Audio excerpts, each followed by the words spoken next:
হবে কতদিনে আজকের পর্ব।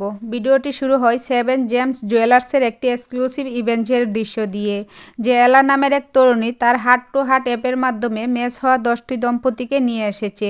এই অ্যাপটি দম্পতিদের জন্য আকর্ষণীয় অফার ও ডিসকাউন্ট প্রদান করে।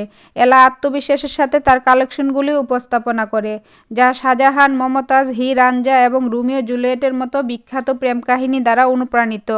সে গ্রাহকদের জানায় যে তাদের কাছে সব বাজেটের গয়না আছে এবং ইএমআইয়ের মাধ্যমে কেনার সুযোগও আছে। এলার সহকর্মী ও প্রেমিক সঞ্চয় তার সাফল্য দেখে মুগ্ধ হয়, কিন্তু তাদের বস, ড্রাগ শার্ট পরা ব্যক্তি এবং একজন উচ্চাকাঙ্ক্ষী সহকর্মী ইলা, হলুদ শার্ট পরা ইলা, এই সাফল্য ভালোভাবে নিতে পারে না। ইলা মনে করে এলা মিথ্যে কথা বলে গ্রাহকদের প্রতারিত করছে।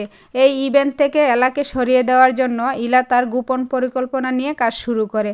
এলা যখন গর্বের সাথে ঘোষণা করে যে 10টি দম্পতি তাদের গয়না কেনার জন্য চূড়ান্ত সিদ্ধান্ত নিয়েছে এবং তার চাকরিও পাকা হয়ে গেছে, ঠিক তখনই নাটকীয় মোড় নেয় গল্প।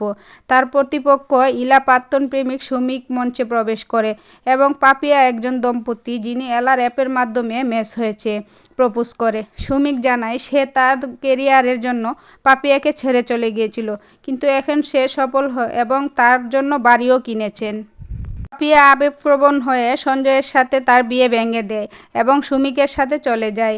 এই ঘটনা দেখে বাকি দম্পতিরা হতাশ হয়ে পড়ে এবং অ্যাপের বিশ্বাসযোগ্যতা নিয়ে প্রশ্ন তুলে।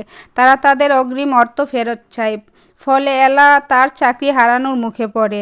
এলা বসকে এই পরিস্থিতির জন্য দায়ী করে, কিন্তু বস তার পদত্যাগপত্র হাতে ধরিয়ে দেয়। তবে এলা হার মানার পাত্রী নয়। সে তার চুক্তি একটি গোপন দ্বারা উন্মুক্ত করে।